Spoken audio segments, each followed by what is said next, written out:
Tengan todos muy buenos días. Me siento como pollo en corral ajeno.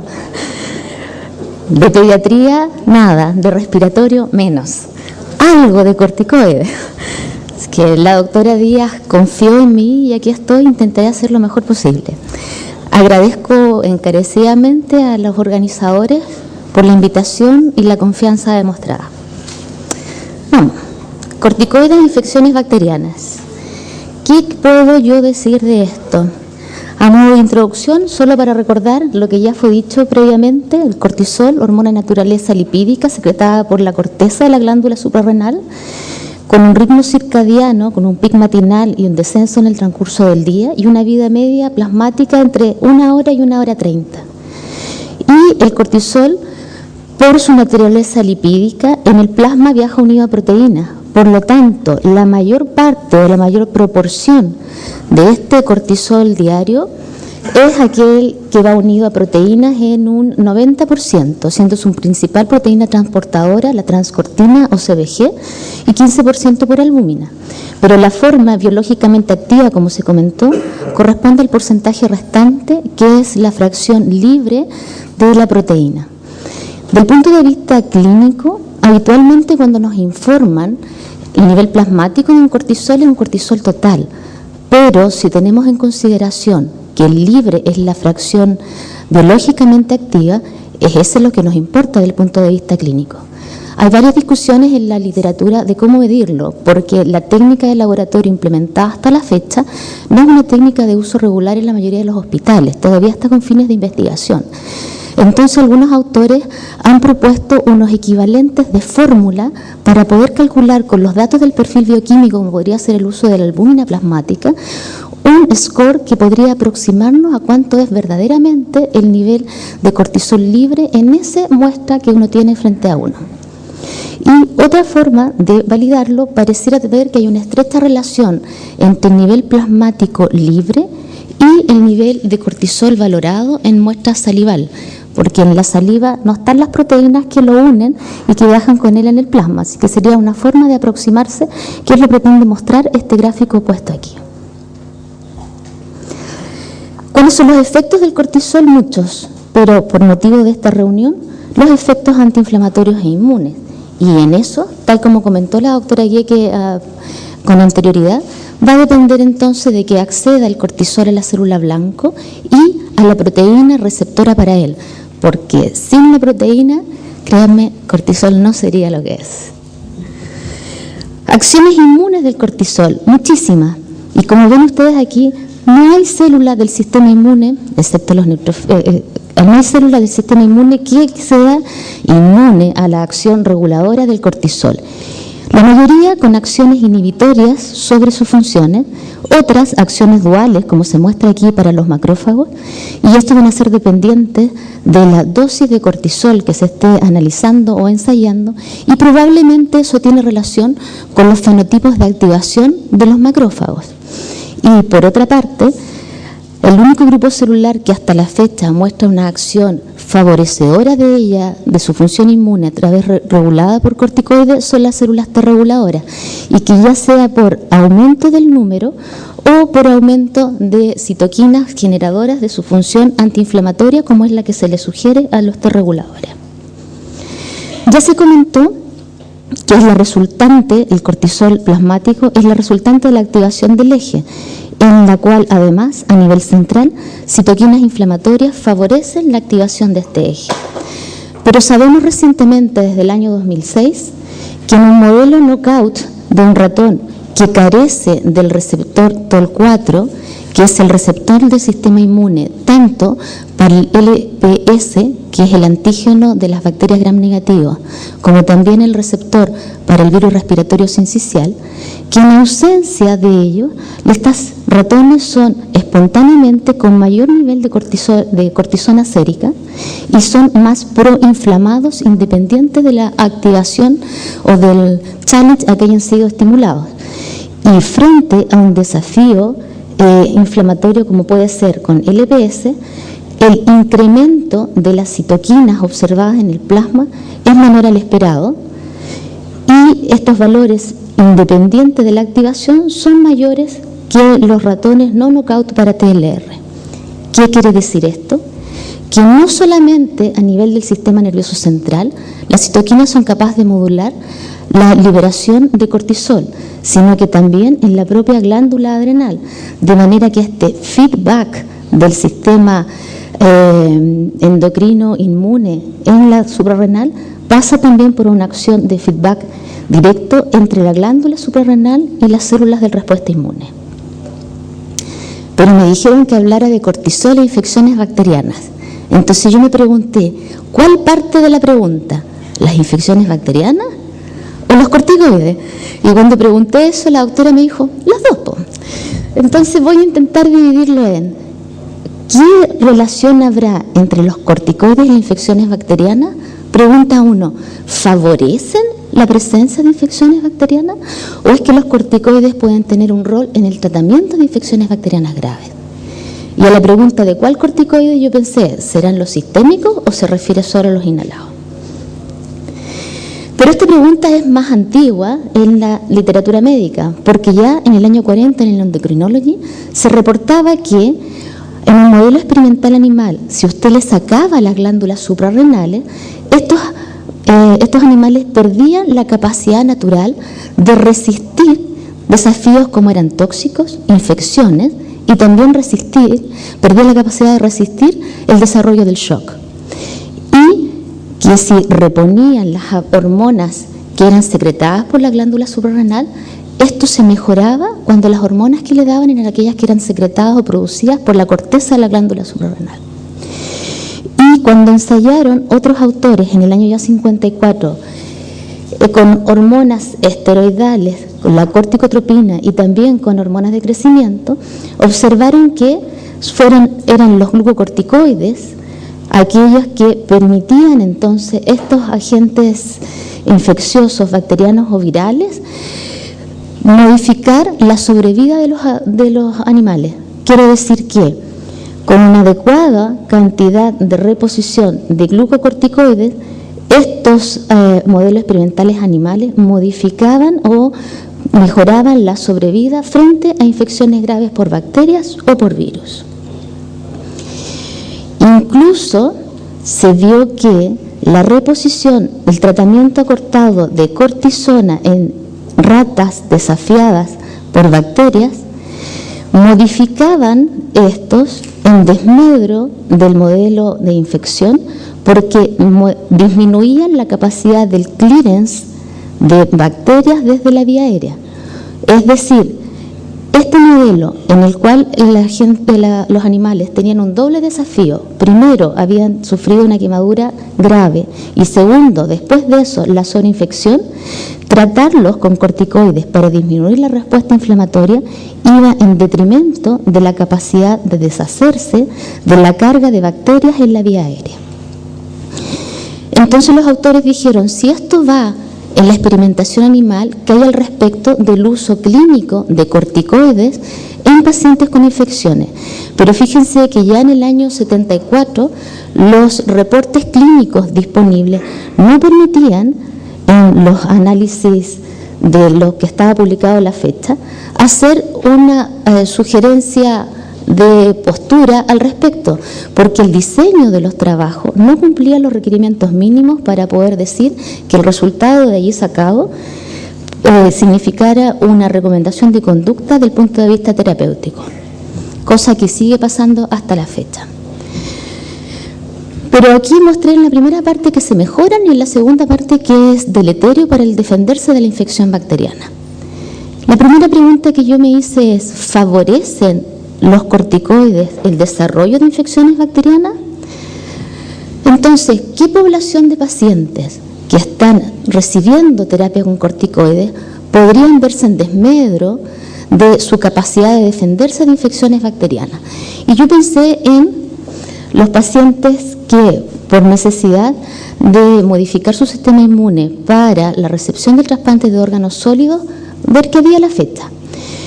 Trabajo publicado en el año 2011 para los receptores de órganos sólidos de trasplante, se observó que la prevalencia de infecciones bacterianas es desde un tercio a la mitad de ellos, desde un 33 a un 54%. que las infecciones como nocardia y listeria, que hablan de cómo está la respuesta inmune celular para enfrentarse a este desafío infeccioso, en realidad es poco frecuente, pero cuando está presente esta complicación infecciosa bacteriana, el principal factor de riesgo es el uso de glucocorticoides en dosis altas. Pero esto es igual para cualquier momento de la evolución de los pacientes trasplantados de órganos sólidos después de su cirugía, y la respuesta es no es igual, porque el momento en que se presenta la infección de alguna manera nos va a orientar al agente infeccioso y por tanto factores de riesgo, a cuán inmunosuprimido está, cuán cercano está desde la cirugía, cuánto tiempo ha permanecido en la terapia intensiva después de la cirugía y además en la proximidad al evento quirúrgico hay factores relacionados con el donante que podrían ser muy relevantes para la evolución del receptor. Y de ahí se dividen los factores de riesgo como aquellos próximos al trasplante en el primer mes, del mes 2 al mes 6, donde se ubican preferentemente las infecciones asociadas a trasplante, y después del sexto mes, la prevalencia de infecciones oportunistas, tales como infecciones bacterianas que le acabo de mostrar, son bajas, a excepción que por desarrollo de rechazo al órgano trasplantado sea necesario incrementar la terapia inmunosupresora. Otro grupo de pacientes que están expuestos al uso de glucocorticoides son los enfermos reumatológicos. Pero los enfermos reumatológicos hay quienes usan glucocorticoides en dosis alta y en dosis baja. Pregunta, ¿es lo mismo para este grupo de enfermos el uso de corticoides y la prevalencia de complicación por enfermedad infecciosa? Este trabajo del año 2012, en el que se estudiaron a los enfermos hospitalizados por infecciones bacterianas, se evaluó en el grupo correspondiente a los portadores de artritis idiopática juvenil, en un estudio retrospectivo de 5 años, en el cual se reclutaron casi 8.500 enfermos. Se vio que de estos enfermos, un tercio de ellos usaba metotrexato, menos de un 20% inhibidores del TNF como terapia inmunosupresora, y se quedaron con el grupo de enfermos que usaba glucocorticoides orales en dosis alta, entendiendo por dosis alta más de 10 miligramos de equivalente prednisona al día como terapia farmacológica. Y se vio que los enfermos que no usaban metotrexato y que no usaban inhibidores de TNF con respecto al grupo control, que eran enfermos de déficit atencional, la tasa de infección era un odds ratio de 2. Pero si estos enfermos recibían metotrexato sin inhibidores del TNF, tenían un valor similar de prevalencia de infecciones que aquellos que no usaban metotrexato con versus metra. Y cuando se evaluaron desde el punto de vista de la terapia inhibidora de TNF con o sin metotrexato, el resultado no era diferente. Pero claramente los enfermos que tenían glucocorticoide en dosis alta como parte de su terapia, en ellos la prevalencia de infección era más alta, incluso cuando se ajustaba a recibir o no metotrexato o a recibir o no TNF. Por tanto, la infección para esta patología o estos enfermos reumatológicos sí se asocia a las infecciones bacterianas al uso de glucocorticoide en altas dosis. Y para las dosis bajas, se entiende por dosis bajas menos de 10 miligramos día. En esta revisión de la literatura del año 2010, con 1.500 enfermos, se vio que para dosis muy bajas, menos que 5 miligramos al día, no es un factor de riesgo para el desarrollo de infecciones bacterianas. Para moderadamente bajas, más que 5 y menos que 10, es factor de riesgo para infecciones bacterianas combinadas. Sin embargo, no incrementa el riesgo de hospitalización por esta causa.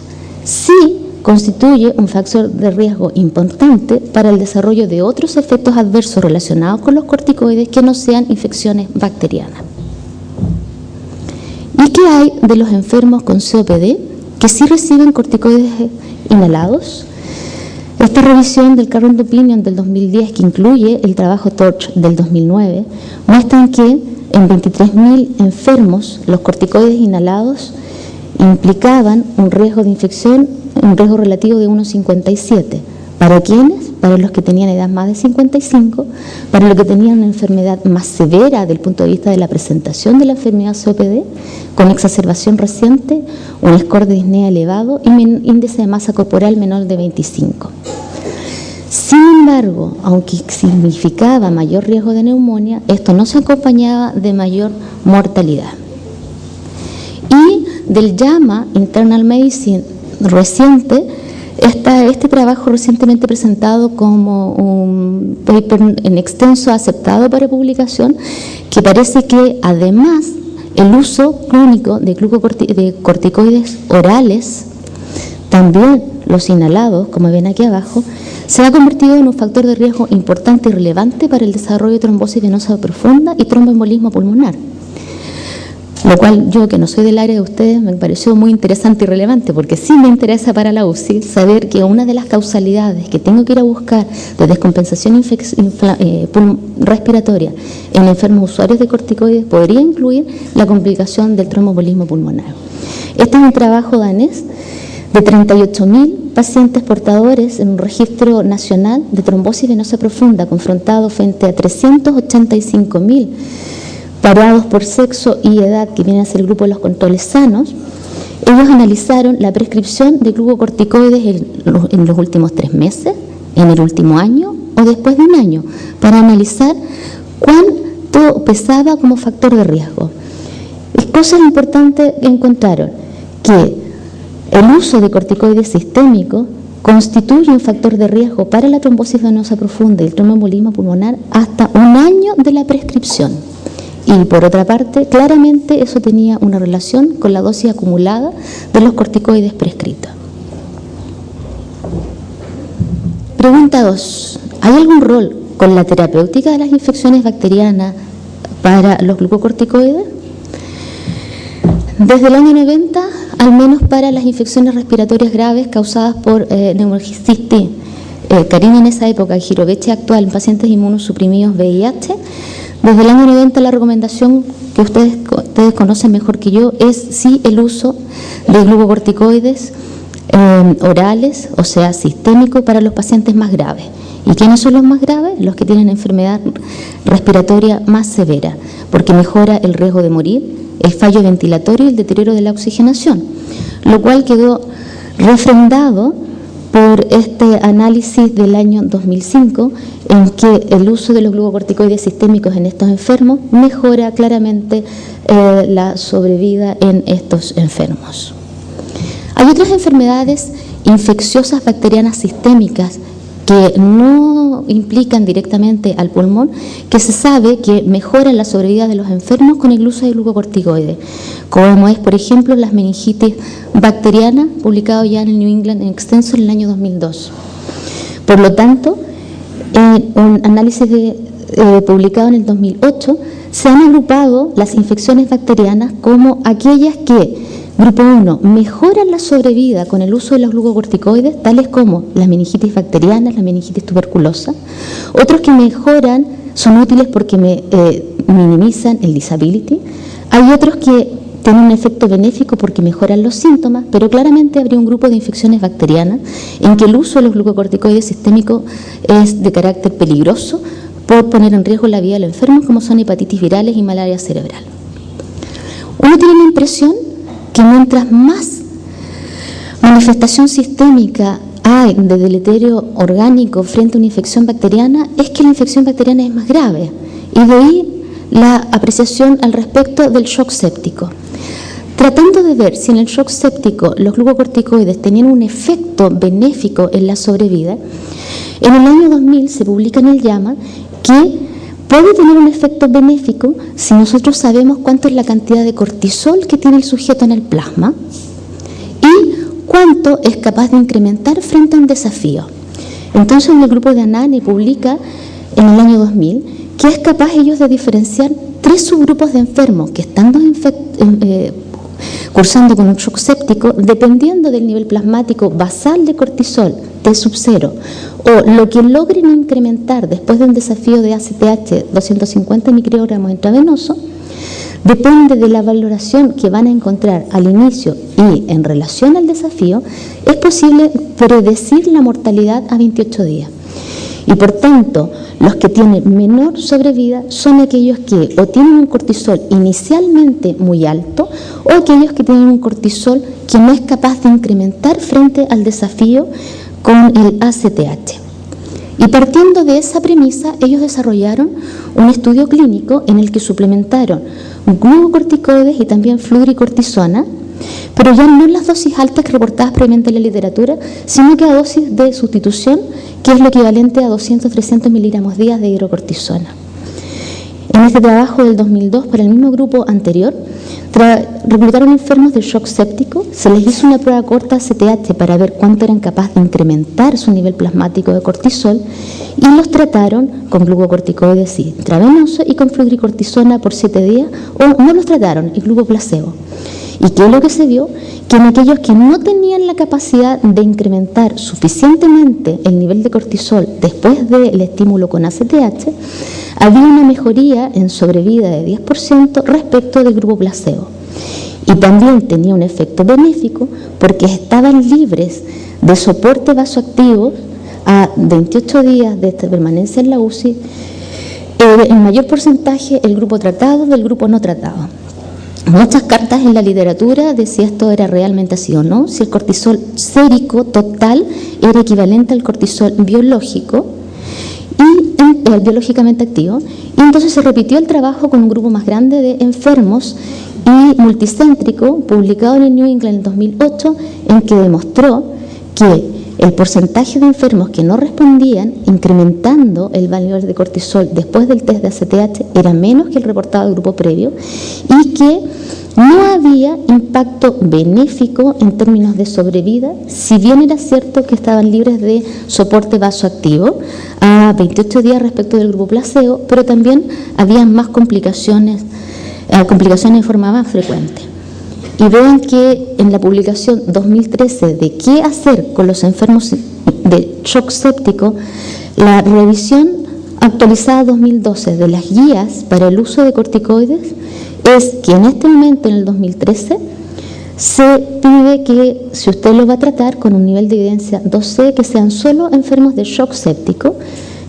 2, que no es necesario hacer la prueba de cuánta reserva adrenal tiene, y que el nivel plasmático que había mostrado el grupo de ANANE de 34, ahora en realidad es menos que 18. Si ese valor está más bajo que 18, su paciente podría tener beneficio, y solo utilizando hidrocortisona como terapia de sustitución por una semana, hasta una semana, y con retiro gradual. ¿Por qué insistir en el uso de los glucocorticoides? Porque se ha demostrado en la experimentación animal, como mostró la doctora Díaz recientemente, para otro tipo de enfermedad, pero que el uso de los glucocorticoides modifica los niveles plasmáticos de interleuquina. Este bonito trabajo, me parece a mí, del grupo de Ke, en el Blue Journal del 2003, hecho en enfermos de UCI, los cuales fueron doble ciego, randomizados y cruzados a recibir inicialmente hidrocortisona y después de 3 días cambiarse al grupo placebo, o placebo inicialmente y luego hidrocortisona. En el mismo enfermo se ve que el tratamiento con glucocorticoides efectivamente aumenta la concentración plasmática de corticoides. Para el grupo, cualquiera haya sido el momento en el curso de la enfermedad en que ellos recibieron el cortisol. O sea, efectivamente el uso parenteral de corticoides fármaco aumenta el cortisol plasmático. Y eso se asocia con que efectivamente en el grupo recibiendo corticoides disminuyen las concentraciones plasmáticas de citoquinas inflamatorias, como la interleuquina 6 y la interleuquina 8, y disminuye la reactividad de células polimorfos nucleares en sangre circulante, es decir, efectivamente modifica la respuesta inflamatoria sistémica, y en este trabajo sin desmedro de las complicaciones infecciosas ni de la sobrevida. Otra enfermedad infecciosa bacteriana grave, pero que ahora sí es del pulmón, que es la neumonía, en base a los resultados previos de grupos anteriores de que los corticoides disminuyen la respuesta inflamatoria sistémica, efectivamente, a las neumonias graves, el grupo de Confalonieri en Italia publica en el 2005 un trabajo hecho sobre 46 enfermos con neumonía en la comunidad grave, catalogados de la gravedad por Apache, Motz, PAFI y también por criterios menores y criterios mayores de neumonía, en los cuales ellos usaron un bolus de hidrocortisona intravenoso seguido por una semana de infusión continua, algo así como 250 miligramos día. Y en el grupo tratado con hidrocortisona, en todos ellos, en todos los endpoints, tanto de mortalidad en el hospital, en la UCI y permanencia hospitalaria y duración de la ventilación, en todos se vio un efecto benéfico del grupo tratado con glucocorticoides. Pero en la misma revista, en el año 2010, se pretende remediar los resultados anteriores en un estudio randomizado doble ciego de neumonía de la comunidad con prednisolona 40 miligramos día como terapia adyuvante a la terapéutica antibacteriana. Y en ello se encontró que efectivamente la bioquímica inflamatoria mejora más rápidamente que en los grupos no tratados con corticoides, pero no hubo beneficios en la resolución o mejoría clínica de la expresión clínica de la neumonía, ni a 7 días ni a 30 días respecto del grupo placebo, y sí en el grupo de glucocorticoides hubo fallos tardíos, entendido como esto como recurrencia de los síntomas después de las 72 horas iniciales. Y a finales del año 2012, en octubre, un metaanálisis para el uso de glucocorticoides en neumonía adquirida en la comunidad como terapia adyuvante a la terapia infecciosa antimicrobiana concluye que no hay efecto benéfico en este tipo de patología para el uso de los glucocorticoides sistémicos. Nosotros pensamos que no solo tiene que ver la mejoría de los enfermos o el efecto benéfico de los corticoides como parte de la terapia adyuvante a la terapia antibacteriana con el nivel plasmático de cortisol. Es posible encontrar en estos enfermos que teniendo niveles de cortisol elevados, la actividad biológica a nivel celular no sea la que uno está esperando o desea. Y en este trabajo que yo les muestro, que es nuestro grupo de trabajo aceptado para publicarse la semana pasada, mostramos que en los enfermos hospitalizados por shock séptico, que seguimos en el Hospital Clínico de la Universidad de Chile, esta figura muestra cómo es la expresión de los receptores alfa y beta de corticoides en mononucleares de sangre periférica de los enfermos recién hospitalizados por shock séptico que no han recibido corticoides como parte de la terapia del shock séptico. Y vemos que no cambia el receptor alfa, pero sí hay un incremento significativo del receptor beta en estas células de los enfermos de shock séptico.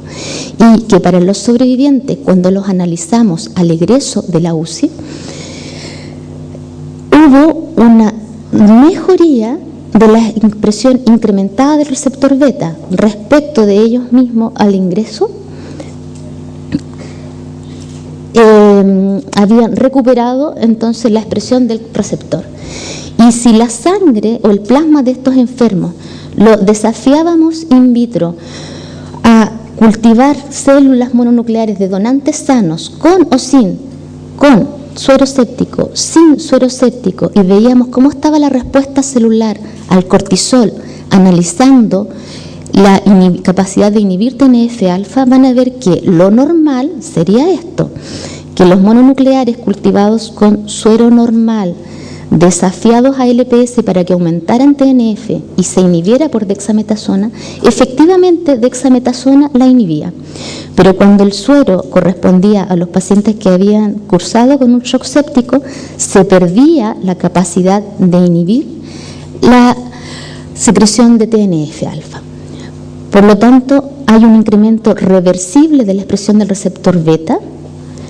El suero séptico induce lo mismo en células inmunes en cultivo de estirpes celulares que no les muestro en esta fotografía, pero también en mononucleares sanos induce resistencia a la acción de cortisol. O sea, esto refrenda o de alguna manera apoya lo que mostró la doctora Díaz recientemente para estudios in vitro de infecciones por bacterias graves, virus graves como es el VRS, que se modifica la expresión del receptor beta, pero que es transitorio porque se sana o se mejora de esa condición. Pregunta 2. ¿Cuáles corticoides? ¿Los sistémicos, los inhalados? De alguna manera ya lo mostré cuando mostré lo que ocurría con los enfermos de patología reumatológica que usaban corticoides, ya sean dosis altas, dosis bajas. y también a los COPD en el estudio TORCH y en el siguiente. ¿Pero eso es solo para adultos o hay alguna cosa para los pediatras también? Para los pediatras en el Pediatrics publicado en el 2011, quisieron ver y analizar si así como se había estado estudiando para los adultos de neumonía adquirida en la comunidad, había algún beneficio del uso de corticoides para los niños no lactantes, o sea, mayores de 1 año, que habían sido hospitalizados por neumonía en la comunidad. Este estudio es un estudio retrospectivo de niños de 1 a 18 años hospitalizados por neumonía en la comunidad, que incluyó a 20.000 chicos, con una mediana de edad de 4 años, una estadía hospitalaria de 3 días y una tasa de hospitalización de un 1.2%. Si bien los autores dicen que ellos usaron solo la red de hospitales que están en red en pediatría, este valor pudiera estar subestimado para aquellos que se rehospitalizaron en otro centro que, no habiendo estado incluido en el estudio, no obtenían el dato. Y se vio que los corticoides como terapia adjunta a la terapia antibacteriana se utilizó en el 35% de los niños hospitalizados por neumonía en la comunidad. Que en aquellos que habían usado corticoides, la estadía hospitalaria fue menor, 1.2, pero era menor aún si además de terapia antibacteriana y de glucocorticoides habían usado beta-2 adrenérgicos. Y que la tasa de rehospitalización fue más frecuente cuando estos con corticoides no habían usado beta-2 agonistas. Ellos dicen que no tienen cómo saber por qué usaban beta-2 agonistas, pero podría ser porque sibilaban, y por tanto la interpretación clínica que ellos hacen es que si el uso de beta-2 agonistas implica sibilancias desde el punto de vista de la manifestación de enfermedad neumonía, entonces podría ser que los corticoides sistémicos para niños enfermos por neumonía beneficiaría a aquellos que tienen como parte de su expresión clínica la sibilancia. Y esto es para hospitalización, no es para infecciones bacterianas graves, sino para pacientes que llegan al servicio de urgencia por faringitis aguda, en los cuales el endpoint era el dolor, con el uso no de dexametasona, entendiendo que dolor era manifestación de inflamación secundaria a la faringitis aguda. Se estudió en un servicio de urgencia 184 niños y en ellos se analizaron el uso de corticoides y además se analizó por los que tenían como causalidad estreptococo betamolítico grupo A. Para el grupo total de faringitis aguda, dexametasona no modifica el síntoma de dolor, pero sí lo modificó para el subgrupo de enfermos que efectivamente eran estreptococo betamolítico A positivo, que era 85%, de los cuales 45 dexa y 40 placebo. ¿Cuál fue el beneficio? En que mejoran clínicamente del dolor antes que lo hace el grupo placebo, pero estar libres por completo de dolor no hay diferencia y no hubo ningún efecto benéfico para los pacientes que su causalidad de la faringitis no era el agente bacteriano que les acabo de comentar. ¿Cuál sería mi corolario? Que el cortisol como hormona esteroidal endógena también ha sido utilizada como fármaco por los potenciales efectos benéficos y sus múltiples acciones biológicas.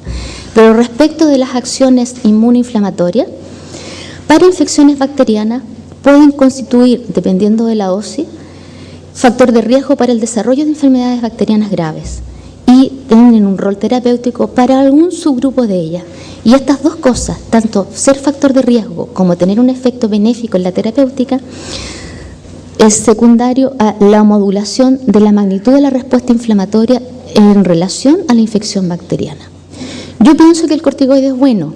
Yo creo que lo que debemos mejorar es cómo seleccionar el target de pacientes que efectivamente se mejora. Entonces, hasta la fecha había sido el nivel plasmático de corticoides, pero ya saben que el nivel plasmático no significa nivel de cortisol biológicamente activo.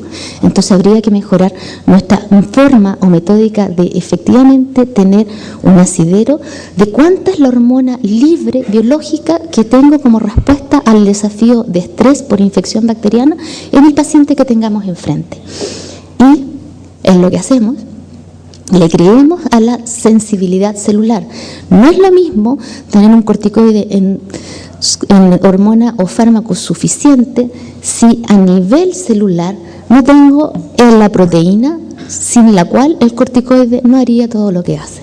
Por lo tanto, alguna manera de poder pesquisar rápido al lado de la cama de enfermo o en las próximas horas pedidos en el laboratorio de uso clínico, alguna metodología de poder pesquisar cuán sensible es este paciente a los corticoides, ya sea los que recibe o los que le estamos administrando. Una forma podría ser medir los receptores alfa y beta y secundariamente en un futuro, ojalá que no muy lejano, cómo poder revertir rápidamente la resistencia inducida por infección bacteriana en ese sujeto. Muchas gracias.